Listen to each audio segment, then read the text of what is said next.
Hello students, I am again back with part 2 of chapter number 5, Expansion of Delhi Sultanate, the Khilji and the Tughlaq dynasties. Students, I hope that you all have seen part 1 of this chapter. आपने इस chapter का part 1 video देख लिया होगा. अगर नहीं हो देखा है तो देख लें. क्यों देख लें? क्योंकि उसमें हम खिलजी डायनेस्टी पूरा कंप्लीट कर चुके हैं. ठीक है बात. इस चैप्टर में हमें सिर्फ दो ही डायनेस्टी पढ़नी है, खिलजी और तुगलक. तो खिलजी डायनेस्टी हम किस में पढ़ चुके हैं? पार्ट 1 में. पार्ट 2 में हम किसको स्टार्ट करेंगे या किसको पढ़ेंगे? तुगलक डायनेस्टी. ठीक है बेटा, हम लोग यहाँ तक पढ़ चुके हैं पार्ट 1 में. हमारा पार्ट 2 स्टार्ट होगा किससे? तुगलक डायनेस्टी से. तो ज़रा ध्यान से बात सुनो. जो लास्ट खिलजी रूलर थे ना, जिनका नाम था खुसरो खान, उन्हें मार दिया. किसने मार दिया? घियासुद्दीन तुगलक ने. कब मारा? 1320 में. 1320 में जो लास्ट खिलजी रूलर थे खुसरो खान, उसको मारा किसने? घियासुद्दीन तुगलक को. और फिर एक नई डायनेस्टी बनाई, जिस डायनेस्टी को हम किस नाम से जानते हैं? तुगलक डायनेस्टी के नाम से जानते हैं. और ये जो तुगलक डायनेस्टी थी, इसने 14th सेंचुरी के एक बहुत बड़े पार्ट में रूल किया. मतलब 14th सेंचुरी कौन सा पीरियड? जो 1301 से स्टार्ट होके 1400 पे ख़त्म होगा. इस 100 ईयर में जो मैक्सिमम पार्ट था 60 ईयर 70 ईयर, किसने रूल किया बच्चा? तुगलक डायनेस्टी ने. ठीक है बात. New dynasty that ruled India for the greater part 14th century. C का मतलब है common era.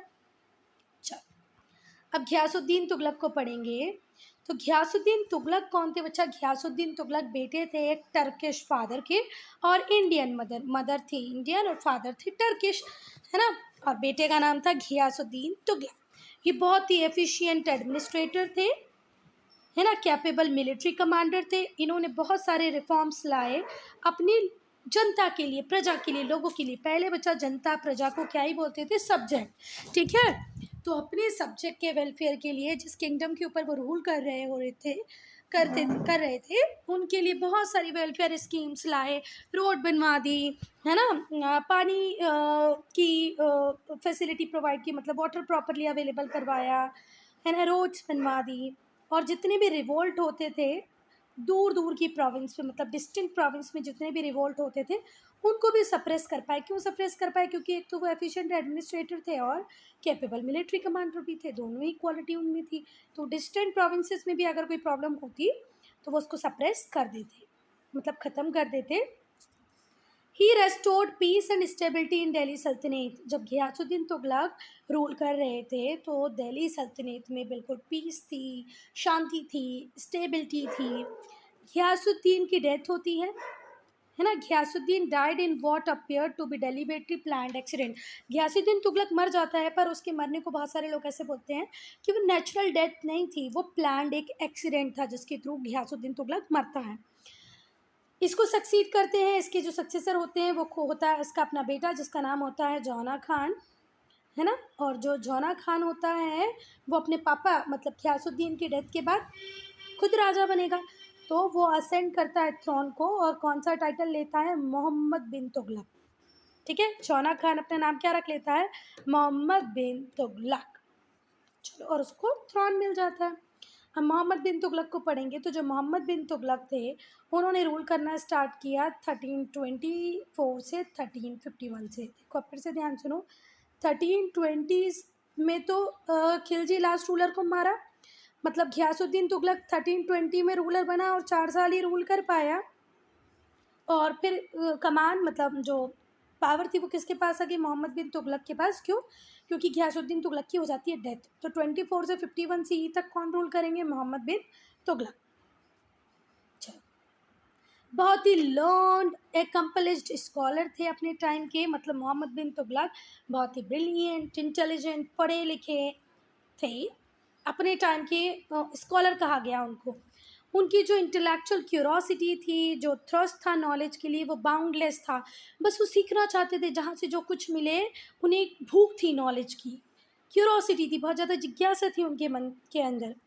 Gifted with an extra ordinary memory. और जो मेमोरी दी थी भगवान ने इतनी एक्स्ट्रा ऑर्डनरी कि ये बहुत ही गजब.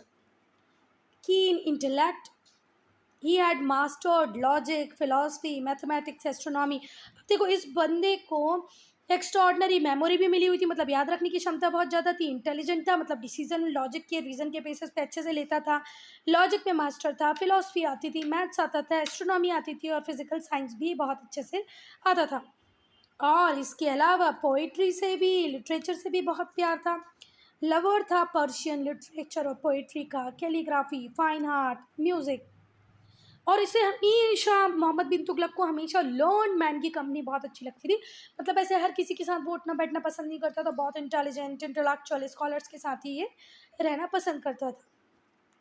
पर हिस्टोरियंस बहुत ज़्यादा डिवाइडेड हैं इसके नेचर को लेके, है ना, इसके कैरेक्टर को लेके, इसके नेचर को लेके हिस्टोरियंस अलग अलग सोचते हैं। कोई इसे बहुत इंटेलिजेंट बोलता है तो कोई इसे फुलिश बोलता है। The contradiction in his character had some let some historians to believe that he was made.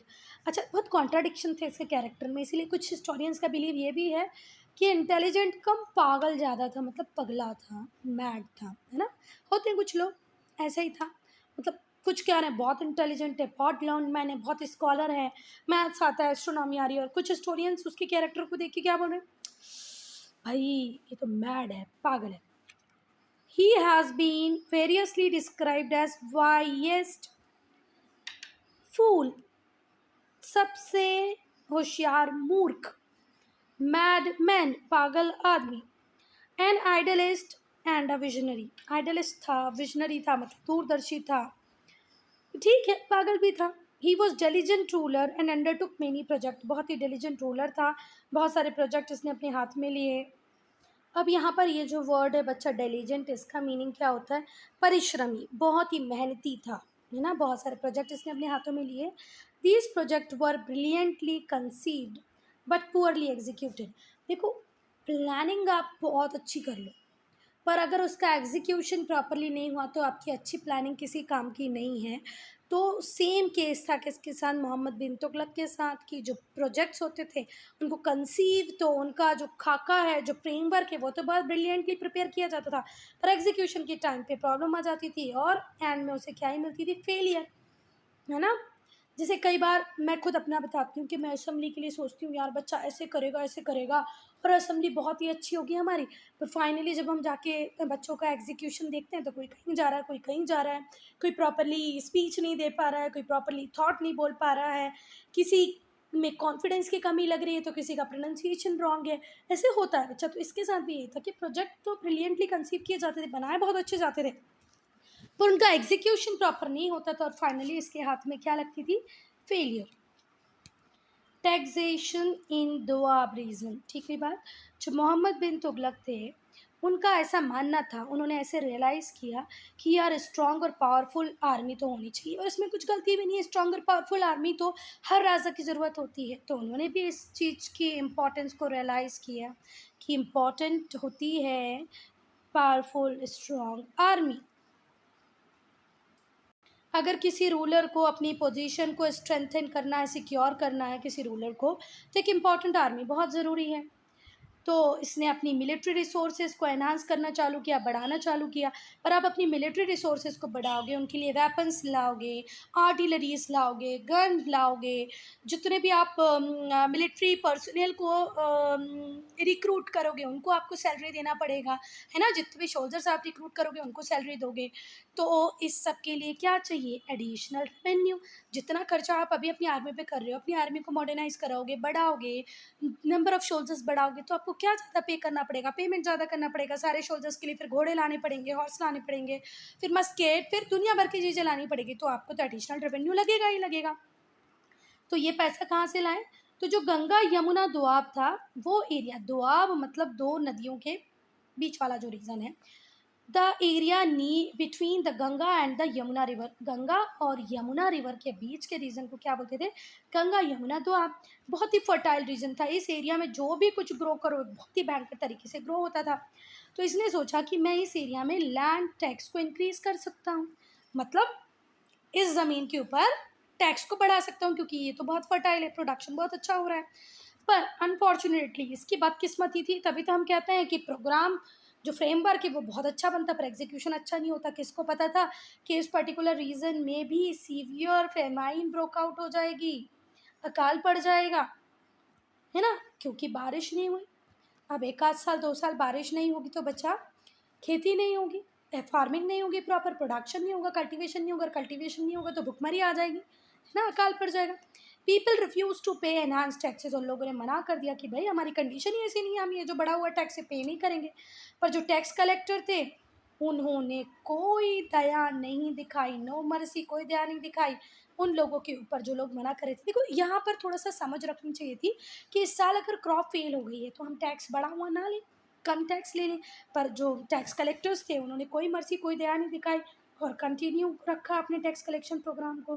फिर such a rigour that peasants were ruined, और इस तरीके से कि किसान पूरी तरह ख़त्म ही हो गए, है ना, उनका जीवन नष्ट हो गया, ख़त्म हो गया। अब यहाँ पर एक वर्ड है रीगर। रीगर मीन क्या होता है बच्चा? बहुत ही कड़क कठोर तरीके से इन्होंने किसानों से टैक्स वसूलना चालू किया और ज़्यादा तक वसूली की, इस तरीके से पैसा कलेक्ट किया किसानों से कि किसान तो पूरी तरह बर्बाद हो गए।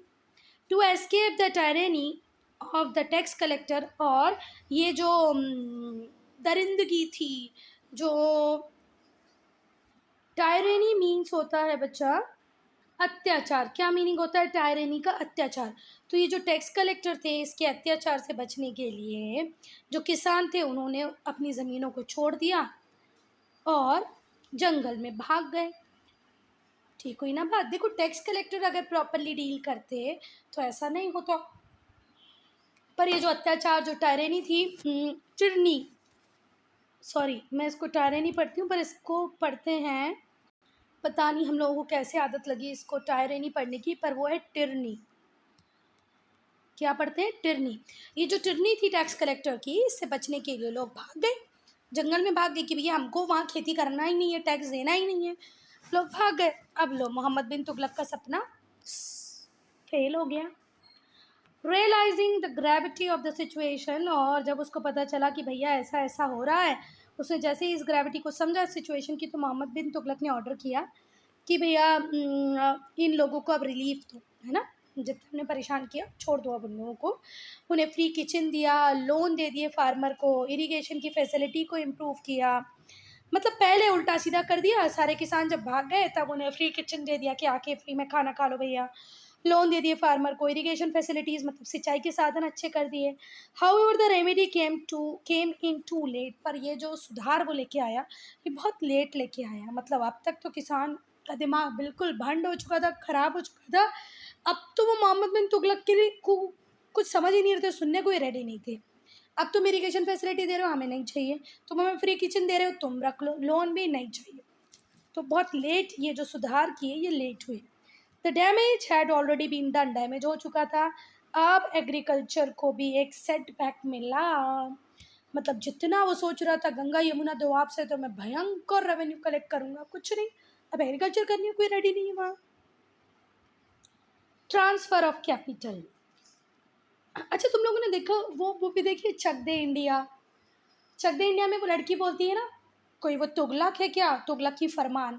मतलब तुगलक को सच में, तुगलक के 2-4 काम ऐसे हैं कि आप जो भी कुछ अनफेयर डिसीजन आपकी हायर अथॉरिटी लेती है ना, तो आप लोग उसको किससे डिनोट करते हो? तुगलक की फरमान से, कि भैया ये जो आप डिसीज़न ले रहे हो ये गलत है। जैसे तुगलक के सारे डिसीज़न फेल हुए, आपका डिसीज़न भी फेल होगा।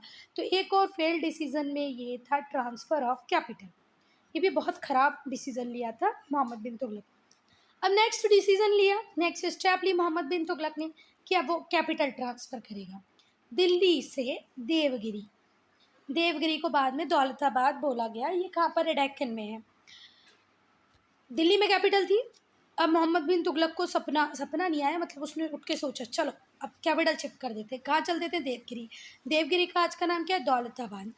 चलते हैं, चलो कैपिटल शिफ्ट कर लेते हैं, मूर्खों जैसे काम। चलो। Two major reason prompted the sultan to take decision, अब उसने ये डिसीज़न 2 कारण की वजह से लिए थे। पहला कारण था सेंट्रल लोकेशन। देखो with the expansion of Delhi सल्तनत, जैसे जैसे दिल्ली सल्तनत का एरिया फैलता जा रहा था और डेक्कन की तरफ भी वो जा रहे थे, तो जो देवगिरी था वो सेंट्रली लोकेटेड था, है ना, और इक्वल डिस्टेंस पे था, nearly equal distance from Delhi. And other important places of Tughlaq empire. जैसे दिल्ली से ये वाला रीजन बहुत ज़्यादा दूर पड़ जा रहा था, तो अगर वो देवगिरी अपनी कैपिटल शिफ्ट कर लेता तो उसको सारी चीज़ें इक्वल डिस्टेंस पे मिल रही थी। तो उसने सोचा यार अगर मैं दिल्ली जाता हूँ तो दिल्ली से मुझे डेक्कन संभालना थोड़ा मुश्किल है, बहुत ज़्यादा दूर हो जाता है। मैं देवगिरी चला जाऊँगा तो देवगिरी से दिल्ली भी उतना पास है, साउथ के एरिया भी पास होंगे, हर सब कुछ मुझे पास मिलेगा। तो चलो मैं दिल्ली से कहाँ चले जाता हूँ, देवगिरी। क्योंकि देवगिरी से दिल्ली तो इक्वी डिस्टेंस पे था ही था, अदर इम्पॉर्टेंट प्लेसेस भी तुगलक एम्पायर के देवगिरी से बहुत ज़्यादा दूर नहीं थे। तो सेंट्रल लोकेशन होने की वजह से देवगिरी की, उसने बोला कि मैं अपनी कैपिटल कहाँ ले जाऊँगा, देवगिरी। और दूसरा कारण था Mongol invasion. Mongol repetitively attack कर रहे थे, जो कि एक ग्रेट थ्रेट थे दिल्ली के लिए। दिल्ली उनकी अप्रोच में इजीली आ जाता, तो इसीलिए वो थोड़ा सा, देखो जितने भी अटैक हुए हैं वो नदर्न इंडिया में ही हुए हैं, नदर्न साइड में हुए हैं। तो ये सोच रहा था कि अगर मैं अपनी कैपिटल थोड़ा सा डेक्कन तरफ शिफ्ट कर लूँगा तो मंगोल इन्वेजन का भी खतरा थोड़ा सा कम हो जाएगा। ठीक है, Daulatabad on the other hand was at the safe distance from the invader. Invader से थोड़ी सी दूरी पे था, मतलब सेफ डिस्टेंस पे था, इन्वेडर वहाँ तक नहीं पहुँच पाते। ये दो कारण की वजह से। अगर मैम क्वेश्चन पूछेगी why he has taken a decision to shift his capital, तो क्या रीजंस लिखोगे? फर्स्ट रीज़न क्या था, पहला रीज़न बताओ सोच के। पहला रीज़न था सेंट्रल लोकेशन। पहला रीज़न क्या था? Central location. किसकी सेंट्रल लोकेशन? देवगिरी की, है ना, जिसका आज का नाम है दौलताबाद। और दूसरा रीज़न क्या था? Mongol invasion. देखो मंगोल इन्वेजन नदर्न साइड से ही करते हैं, तो इसको लगा कि यार भैया मैं थोड़ा सा दूर चला जाता हूँ।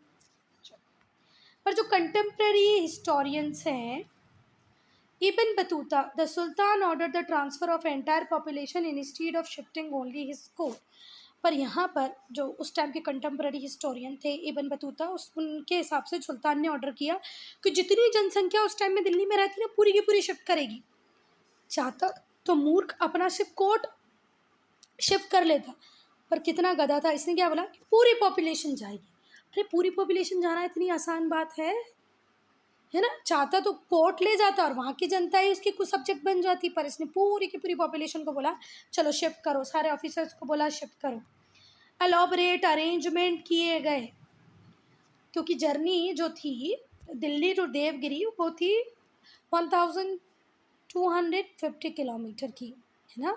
तो अगर दिल्ली से देवगिरी आपको पहुंचना है तो 1250 किलोमीटर चलना है, और आप पूरी जनसंख्या के साथ पूरी पॉपुलेशन जो दिल्ली में उस टाइम आपके अंदर थी उसको पूरे को लेके जा रहे हो, तो आपको कितने एलोबरेट अरेंजमेंट करना पड़ेगा, कितना खर्चा करना पड़ेगा। पर इन्होंने किया, थे समझदार। A broad road was built with trees on both side. बड़ी बड़ी रोड बनाई गई, दोनों साइड पेड़ लगाए गए। Temporary huts were set up along the way, और रास्ते में छोटी छोटी टेम्पररी झोपड़ियाँ बना दी गई। प्रोविजंस बना दिए गए कि फ्री फूड मिलेगा, ड्रिंक्स मिलेंगे ड्यूरिंग द जर्नी। अब जैसे आप दिल्ली से दौलताबाद जा रहे हो तो बड़ी रोड बनाई गई, रोड के किनारे पेड़ लगा दिए गए कि पेड़ की छाँव मिले वो लोग जो यहाँ से यहाँ तक शिफ्ट करना चाहते हैं। स्टॉल लगा दिए गए फ्री फूड के, ड्रिंक्स के, छोटी छोटी झोपड़ियाँ बना दी गई कि इसमें आके लोग रहें अगर थक जाएं तो। पर जो जर्नी थी, पर बेटा ये जो जर्नी थी ये लंबी ही नहीं थी, आर्डियस भी थी। आर्डियस मतलब फुल ऑफ कॉम्प्लेक्सिटी, है ना, फुल ऑफ डिफ़िकल्टीज़। तो जर्नी सिर्फ लंबी ही नहीं थी बच्चा, आर्डियस भी थी। आर्डियस मतलब फुल ऑफ डिफ़िकल्टीज़ थी। बहुत सारे लोग रास्ते में ही मर गए, कुछ वेरी फील करने लगे, किसी को घर की याद आ रही थी, कुछ लोग होम सिक फील कर रहे थे, तो वो एडजस्ट ही नहीं कर पा रहे थे न्यू और alien condition of the new condition. देखो कुछ लोग तो रास्ते में मर गए, जो रास्ते में नहीं मरे, जो वहाँ तक पहुँच गए, उन्हें होम सिक लगने लगा कि यार हम जहाँ पहले रहते थे वही तो ज़्यादा अच्छी जगह थी। वो इस न्यू एलियन कंडीशन में सर्वाइव नहीं कर पा रहे थे, न्यू कैपिटल में उन्हें मज़ा नहीं आ रहा था। अब बेटा उस टाइम के कंटेम्प्ररी हिस्टोरियन इब्न बतूता ने क्या बोला कि वो पूरी पॉपुलेशन को शिफ्ट करा रहे थे, पर जो मॉडर्न हिस्टोरियंस हैं वो मॉडर्न हिस्टोरियंस इस बात को एक्सेप्ट नहीं करते हैं। The account of mass exodus. Exodus क्या होता है? एक साथ में बहुत सारे लोगों का मूव कर जाना, mass movement of the people. तो ये मास एक्सोडस को मतलब एक जगह से दूसरी जगह जब बहुत सारे लोगों को शिफ्ट कराया जाता है तो उसको क्या बोलते हैं? एक्सोडस। तो मास एक्सोडस के खिलाफ है, वो मानते हैं कि ऐसा कुछ भी नहीं था। देखो इबन बतूता ने क्या बोला कि पूरी जनसंख्या को शिफ्ट कराना चाहते थे, पर वहीं पर जो मॉडर्न हिस्टोरियंस है वो कहते हैं ऐसा नहीं था। उनके हिसाब से दिल्ली को कभी भी डीपॉपुलेटेड नहीं किया गया, दिल्ली से कभी भी लोगों को ये नहीं बोला गया कि तुम लोग सब लोग चलो देवगिरी है ना, दौलताबाद चलो, कभी भी दिल्ली को डीपॉपुलेट नहीं किया गया, ऐसा कहना है मॉडर्न हिस्टोरियंस का। क्योंकि यहाँ पर एविडेंस मिले हैं कि जिस टाइम पे दिल्ली को ट्रांसफ़र, मतलब कैपिटल को जब ट्रांसफ़र किया जा रहा था, दिल्ली के लोगों को जब ट्रांसफ़र किया जा रहा था, तो उस टाइम में बहुत सारी कंस्ट्रक्शन एक्टिविटी हो रही थी। तो ऐसा कैसे कह सकते हैं कि दिल्ली को खाली किया गया? बिल्कुल भी ऐसा नहीं है। दिल्ली को कभी डीपॉपुलेटेड या कभी खाली नहीं किया गया। ऐसा किस आधार पे कह रहे हैं? क्योंकि जिस टाइम में कैपिटल शिफ्ट हो रही थी, उस टाइम में दिल्ली में कंस्ट्रक्शन एक्टिविटीज़ चल रही थी। चलो, अब सुल्तान दिल्ली से गायब है ना? तो दिल्ली कंप्लीटली एक्सपोज्ड है। Renewed attacks by the Mongols, अब मंगोल्स को भी पता चल गया कि अब दिल्ली में कोई नहीं है भैया, दिल्ली का जो सुल्तान है वो कहाँ जाके बैठ गया है? देवगिरी दौलताबाद। तो उन लोगों ने दिल्ली पर अटैक करना चालू कर दिए। रियलाइजिंग इज फॉली, जैसे ही उसको अपने लेख्यों ने अपनी गलती याद आई, ये जो वर्ड है फॉली, इसका मीनिंग होता है मूर्खता। जब उसको अपनी मूर्खता का पता चला, तब उसको समझ में आया यार ये तो गलती हो गई, मुझे तो यहाँ ऐसे कैपिटल शिफ्ट करना ही नहीं चाहिए था, मैं तो दिल्ली को खाली छोड़ के आ गया। चलो, Mohammad bin Tughlaq shifted is capital back to Delhi. अब फिर से उसको कहाँ जाना है? दिल्ली। आफ्टर 2 years, 2 साल बाद उसने फिर से डिसीजन लिया कि मुझे वापस दिल्ली जाना है। The people were order to return. अब वो जो आधे लोग बचे थे, अब उन आधे लोगों को क्या बोला? चलो वापस दिल्ली चलो। The shifting and mental agony caused great resentment. लोग अब इतना दुखी हो गए, परेशान हो गए कि भैया ऐसा पागल राजा हमें क्यों मिला।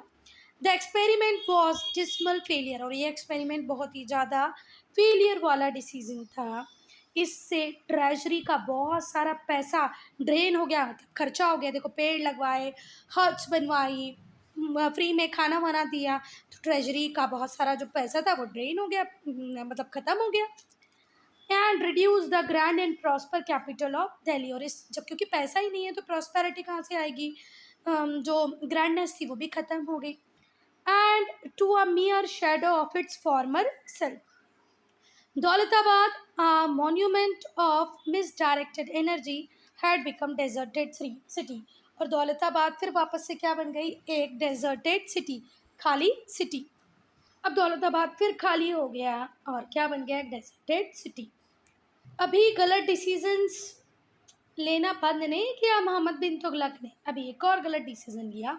वो डिसीजन था introduction of token currency. The failure of sultan scheme had led to a heavy drain of royal treasury. ये जो ऊटपटांग डिसीजन ले रहे थे, आर्मी के लोगों को बढ़ाना है, फ्री खाना बांटना है, फिर फ्री खाना बांटना है, फिर कैपिटल शिफ्ट करना है, तो ये सारे डिसीजंस लेने की वजह से जो रॉयल ट्रेजरी थी पूरी तरह खाली हो गई। तो मोहम्मद बिन तुगलक ने एक और डिसीजन लिया कि चलो एक और एक्सपेरिमेंट करते हैं, अब हम टोकन करेंसी इंट्रोड्यूस करेंगे। तो टोकन करेंसी का जो कंसेप्ट था वो कब आया? 1929 से 1930 तक ये बात पूरी चली। To tide over the financial crisis को ख़त्म करने के लिए मोहम्मद बिन तुगलक ने टोकन करेंसी इंट्रोड्यूस की। वो क्या लेके आ गया? Copper coins having the same value as gold and silver coin. अब मुझे बताओ, क्या कॉपर का कोई कॉइन गोल्ड की वैल्यू जितनी वैल्यू रखता है या सिल्वर के कॉइन जितनी वैल्यू रखता है? नहीं रखता है ना। तो ये डिसीजन तो भाई किसी लेमैन, कोई गधा व्यक्ति भी नहीं लेता जो इसने लिया। कॉपर कॉइन को किसके इक्वल वैल्यू दे दी? गोल्ड और सिल्वर कॉइन की वजह तरह। Were issued and people were order to use these token coins in all their transaction. उन लोगों से कहा गया कि अब तुम गोल्ड और सिल्वर कॉइन का यूज़ नहीं करो, सिर्फ कॉपर कॉइन का यूज़ करो, और कॉपर कॉइन का यूज़ करो, गोल्ड सिल्वर का यूज़ करने की ज़रूरत नहीं। जो मोहम्मद बिन तुगलक था उसने कोई स्टेप नहीं ली इसको इंश्योर कराने की कि कॉइन की मिंटिंग ना हो। ठीक है, was the monopoly of government. मतलब देखो, कॉपर का जो कॉइन है वो सिर्फ कौन ही बनाए? गवर्नमेंट बनाए, मतलब राजा अकेला बनाए।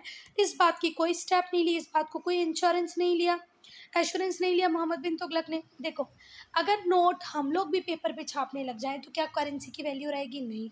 तो जो कॉपर था बहुत ही सस्ती धातु थी, लोगों के पास घर घर में अवेलेबल थी, तो घरों घर कॉइन बनने लगे, हर घर में कॉइन बन रहा है ना। There was a time when every house hold is making the coin, copper coin. तो इसका थोड़ा सा कोई स्टेप लेनी थी कि घर में अब कॉपर के कॉइन नहीं बन पाए, या कॉपर को कॉइन कुछ इस तरीके से बनाता कि कॉमन पीपल उसको कॉपी नहीं कर पाते। तो जो मोनोपोली है वो सिर्फ किसकी रहती है, राजा की, सरकार की। तो ऐसा नहीं हुआ। Every house become a mint and people started making counterfeit coins. Counterfeit मतलब होता है नकली नोट। अभी हम देखते हैं ना बाजार में नकली नोट आ गए। पाकिस्तान कितनी बार काउंटर फीटिंग करता है हमारे नोट्स की, नकली नोट बनाने लगता है। तो काउंटर फीट का मतलब क्या होता है, नकली बनाने लग जाना, जाली। नकली से भी ज़्यादा आप किसको क्या बोलोगे, जाली नोट, जाली सिक्के बनने लग गए। घरों घर, हर घर में मिंटिंग का काम चल रहा है। कोई अरेंजमेंट ही नहीं थे कि इस बात को चेक किया जाए। And the minting, check the minting and circulation of fake coins. मतलब इस बात के लिए कोई अरेंजमेंट नहीं किया गया कि कॉइन मिंट ही ना हो, घरों घर सिक्के बने ही ना। चलो सिक्के बन भी गए हैं तो फेक कॉइन्स और रियल कॉइन्स, जो सरकार जो राजा बना रहा है वो सिक्के, और जो घर में बन रहे हैं उसमें कोई चेक लगाया जाए कि यार कौन सा असली कौन सा नकली, ऐसा कुछ भी नहीं था। तो जो फॉरेन मर्चेंट्स थे वो रिफ्यूज़ कर दिए कि भाई अब हम स्टॉक ऑन करेंसी को नहीं लेंगे। Trade came to stand still, trade भी रुक गया। फेक कॉइन्स यूज़ होने लगे, किसको, गवर्नमेंट को टैक्सेस पे करने के लिए। तो जो इकोनॉमिक सिस्टम था वो पूरी तरह कोलैप्स कर गया, पूरी तरह ख़त्म हो गया। बेटा अगर आपके पास एक 500 का नोट है और आप बैंक में जा रहे हैं या किसी दुकान पे जा रहे हैं, आप कुछ लेने के लिए जा रहे हैं, और आपका दुकानदार या बैंक उस नोट को लेते ही फाड़ दे और बोले ये तो नकली है, तो क्या आपका करेंसी पे बिलीफ होगा, आपका गवर्नमेंट के ऊपर बिलीफ होगा? बिल्कुल नहीं होगा। तो यहाँ पर भी ऐसा ही हुआ, फॉरेन ट्रेडर्स ने ट्रेड करना बंद कर दिया, हर तरफ नकली सिक्के चलने लगे और इस वजह से पूरा इकोनॉमिक सिस्टम कोलैप्स कर गया। हमारे इंडिया में भी ऐसा हो सकता है, बिल्कुल टाइम नहीं लगेगा इसको होने में। बस ये है कि ऐसा कभी होना, इकोनॉमी पूरी तरह कभी कोलैप्स होना, इस बात का ध्यान सरकार को रखना पड़ेगा। इसलिए सरकार बहुत ज़्यादा ध्यान रखती है कि इसका, कि वो कॉइन को इस तरीके से बनाए कि उसकी काउंटर फिटिंग, उसका नकली बनाना किसी के लिए इतना आसान काम ना रहे। जैसे मोहम्मद बिन तुगलक ने 2 साल बाद फिर से कैपिटल दिल्ली ले आया, वैसे ही उसको इस डिसीजन को भी विड्रॉ करना पड़ा, वापस लेना पड़ेगा। किस डिसीजन को, टोकन करेंसी के डिसीजन को भी वापस लेना पड़ा। ये जो टोकन करेंसी का आइडिया था बहुत प्रोग्रेसिव था, but it was far ahead of the time. पर जिस टाइम में ये लोग थे उस टाइम के लिए सूटेबल नहीं था। पर आज भी तो देखो हम टोकन करेंसी का यूज़ कर रहे हैं, क्या हम गोल्ड कॉइन सिल्वर कॉइन को यूज़ कर रहे हैं? नहीं, नहीं कर रहे हैं। पर आज वो सिस्टम प्रॉपरली चल रहा है क्योंकि चेक है, पूरा बैंकिंग सिस्टम है, रिजर्व बैंक ऑफ इंडिया है। पर ऐसा कुछ था नहीं। It was failed due to faulty execution, क्योंकि इसका एग्जीक्यूशन प्रॉपर नहीं हुआ इसलिए फेल हो गया। जो गवर्नमेंट के रिसोर्सेज थे, प्रेस्टीज थी, उसको एक सीरियस ब्लो मिला। सुल्तान ने भी बहुत सफ़र किया। चलो आप देखेंगे एक्सपांशन स्कीम, इसमें क्या होता है। मोहम्मद बिन तुगलक का सपना था कि वो वर्ल्ड एम्पायर बनाए, दूर दूर तक अपने एम्पायर को फैलाए। तो उसने डिसाइड किया कि वो खुरासान को भी जीतेगा। पर्शिया मतलब ईरान को जीतेगा, इराक को जीतेगा, खुरासान जीत लूँ, ईरान जीत लूँ, इराक जीत लूँ। तो उसने एक बहुत बड़ी आर्मी को मोबिलाइज़ किया, ठीक है, और उन्हें पूरे 1 साल की सैलरी एडवांस में ही दे दी, ठीक है, कि अब हमें आने वाले साल में इन खुसरान को, ईरान को, इराक को जीतना है, चलो ये सैलरी आज से ही ले लो। 1 साल बाद ये जो प्रोजेक्ट था इसे उसने अबेंडन कर दिया, छोड़ दिया, क्योंकि सुल्तान को लगा कि यार इतनी बड़ी आर्मी को इतनी दूर भेजना आसान नहीं है। पर जो 1 ईयर की सैलरी दे दी थी वो तो दे ही दी थी ना, वो तो ना वापस ले सकते हो। तो फिर से एक लॉस हुआ, पूरे साल की सैलरी वो आर्मी को एक साथ दे चुका था। पर बाद में उसने इस आइडिया को अबेंडन किया, छोड़ दिया, त्याग दिया, क्योंकि सुल्तान को रियलाइज़ हो गया था कि ये ईज़ी नहीं होगा कि इतनी बड़ी आर्मी को बर्फ़ से जमे हुए हिमालयन पासेस से भेज दिया जाए। This further depleted the royal treasury, और जो 1 साल का पहले सैलरी दे दी थी उस वजह से रॉयल ट्रेजरी जो राजकीय कोष था वो फिर खाली हो गया। फिर उसने एक एक्सपीडिशन भेजा टू कनकर हिमाचल रीजन। वो जो आर्मी थी उसको वहाँ पर भी हैवी कैजुअल्टी मिली। Only 10,000 soldier return to Delhi, मतलब जितने शोल्जर्स भेजे थे उसमें से सिर्फ 10,000 शोल्जर वापस आए, क्योंकि वहाँ पर भी कैजुअल्टी मतलब जो डेथ थी, लोग कोई मर रहा है, किसी की तबीयत ख़राब हो रही है, किसी को कुछ परेशानी हो रही है, बहुत ज़्यादा था। तो वो एक्सपीडिशन भी किसी काम का नहीं था।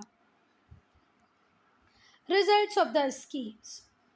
मोहम्मद बिन तुगलक के जो एक्सपेरिमेंट थे उन्हें पुअरली एग्जीक्यूट किया गया, और जो स्कीम्स थी उन्होंने एग्जॉस्ट किया, ख़त्म किया। ट्रेजरी को, मतलब जो रॉयल ट्रेजरी थी वो लगभग ख़त्म होने लगी।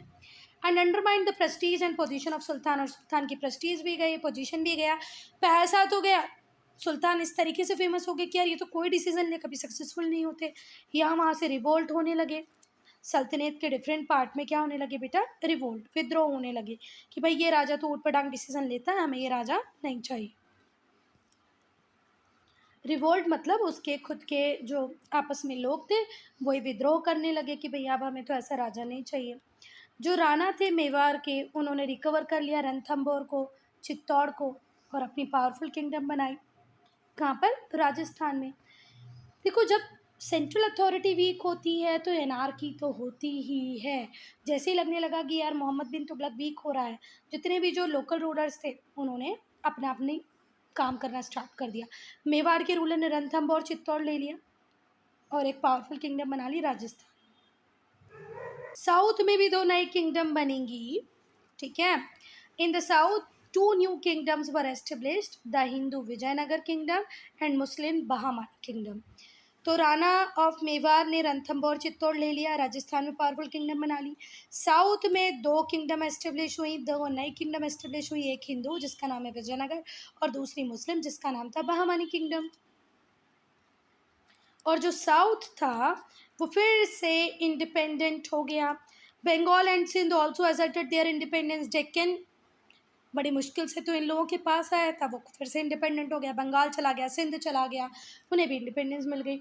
बहुत सारे जो हिस्टोरियंस हैं वो कहते हैं कि मोहम्मद बिन तुगलक के कैरेक्टर के कारण ही उसे ये इतनी फेलियर मिली। उसमें प्रैक्टिकल सेंस की कमी थी, विम्सिकल था, अनप्रिडिक्टेबल था। अनप्रिडिक्टेबल मतलब वो कब कौन सा डिसीजन लेगा, कैसे डिसीजन लेगा, कोई प्रिडिक्ट नहीं कर सकता है, ठीक है। अनप्रिडिक्टेबल का मतलब क्या होता है, जिसको हम प्रिडिक्ट नहीं कर सकते कब कौन सा डिसीजन ले ले, है ना। विम्सिकल का मतलब होता है सन की, लगभग पागल, है ना। तो उसे प्रैक्टिकल सेंस नहीं था, वो विम्सिकल था, सनकी था, वो अनप्रिडिक्टेबल था, इसीलिए उसको हार मिली। कुछ हिस्टोरियंस ने कंक्लूड किया कि Mohammad bin Tughlaq was not personally responsible for his failure, कि अकेले मोहम्मद बिन तुगलक इस फेलियर के लिए रिस्पॉन्सिबल नहीं थे। इसके प्रोजेक्ट फेल हुए क्योंकि जो कंडीशंस थी, जो प्रेजुडिसेस थे उस टाइम के, वो भी इसके लिए रिस्पॉन्सिबल हैं। जो प्रेजुडाइसेस थे, जो लोगों की सोच थी, जो कंडीशन थी। अब देखो दोआब रीजन में, गंगा यमुना दोआब रीजन में हर साल कल्टीवेशन बहुत अच्छा होता है, तो उसने टैक्सेस लगा दिए। अब उसे क्या पता था कि जिस साल वो टैक्स बढ़ाएगा उसी साल में बारिश कम होगी, है ना। तो कुछ लोगों का मानना ये है कि वो अकेला जिम्मेदार नहीं है, कई बार कंडीशन और प्रेजुडाइसेस भी उसके लिए रिस्पॉन्सिबल थे। पीपल बैकवर्ड थे, not receptive to new ideas, लोग नए आइडियाज़ के लिए तैयार ही नहीं थे, रेडिकल रिफॉर्म के लिए तैयार ही नहीं थे। जो लेमास थे उन्होंने भी सपोर्ट नहीं किया स्कीम्स को, उन्होंने अलाउ नहीं किया कि भैया जो चीज़ चल रही है वो प्रॉपर वे में चले जाए। जो लेमास थे उन्होंने सपोर्ट नहीं किया स्कीम्स को, because he did not allow them to influence the affairs of the state. उलेमा मोहम्मद बिन तुगलक के अगेंस्ट में क्यों खड़े हो गए, उसके स्कीम्स को पास क्यों नहीं करते थे, क्योंकि मोहम्मद बिन तुगलक ने उलेमा को, मतलब धर्म को, पॉलिटिक्स से, मतलब राजनीति से बिल्कुल दूर रख रखा था। अब थिंक एंड आंसर में पूछा है कि कुछ हिस्टोरियंस उसे मैड कहते हैं, कुछ कहते हैं वो आइडियलिस्ट था, कुछ कहते हैं विजनरी था। तो आप क्या मानते हो? तो भाई हमारे व्यूज़ तो मिक्स टाइप के ही हैं, पर आप लोग क्या लिखेंगे वो सुनना। वो विजनरी था, वो आइडियलिस्ट था। वो विजनरी क्यों था? वो विजनरी इसलिए था कि टोकन करेंसी का जो आइडिया उसने उस टाइम इवॉल्व किया वो आज तक कंटिन्यू है। आज भी तो हम उसको प्रॉपर्ली मैनेज कर पा रहे हैं, वो उस टाइम एग्जीक्यूट प्रॉपर्ली नहीं हुआ, पर विजनरी तो था। वो आइडियलिस्ट इसलिए भी था कि भाई उसने सोचा कि यार वो अपनी जनता को, वो खुद जाके एक सेफ जोन में ना बैठ जाए, दौलताबाद जाके खुद को ना बचाए, अपनी जो जनता है, जो सब्जेक्ट है, उसको भी सेव करे। इसलिए वो उन लोगों को दौलताबाद लेके आया। उसे नहीं पता था कि रास्ते में यार इतनी सफरिंग्स होंगी और वो प्रॉपर्ली मैनेज नहीं कर पाएंगे। पर मैं अपना व्यू देखूं तो मुझे तो वो थोड़ा सा मैड लगा। क्यों मैड लगा? क्योंकि थोड़ा सा उसको थोड़ा एक्स्ट्रा सोच के चलना चाहिए था कि इतनी जनता वहाँ तक कैसे पहुँचेगी। फिर गोल्ड कॉइन, टोकन करेंसी का आइडिया सही था, पर टोकन करेंसी मतलब कॉपर कॉइन को गोल्ड से इक्वलाइज कर देना, मतलब दोनों की इक्वल वैल्यू दे देना, ये मेरी समझ के बाहर था। टोकन करेंसी गजब का आइडिया, नो डाउट, पर गोल्ड और कॉपर कॉइन को इक्वल वैल्यू दे देना ये मेरी समझ के बाहर था। तो आप लोग अब अपना व्यू लिख सकते हो। जब मोहम्मद बिन तुगलक की डेथ हुई, कब हुई? 1351 नहीं 1351, after a reign of more than 25 year, लगभग 25 साल से ज़्यादा इसने रूल किया। जो सल्तनत थी वो पूरा डीके और डिसइंटीग्रेशन की स्टेज में थी। डीके मतलब धीरे धीरे करके सड़ जाना, गल जाना, डिसइंटीग्रेशन मतलब टूट जाना। तो मोहम्मद बिन तुगलक भी मर रहे थे, उनका एम्पायर, उनकी सल्तनत भी टूट रही थी, सड़ रही थी, गल रही थी। So student, I'm ending this video here. Only if you have any doubt, any problem to write in comment section. Part 3 हम लोग स्टार्ट करेंगे फिरोज शाह तुगलक से।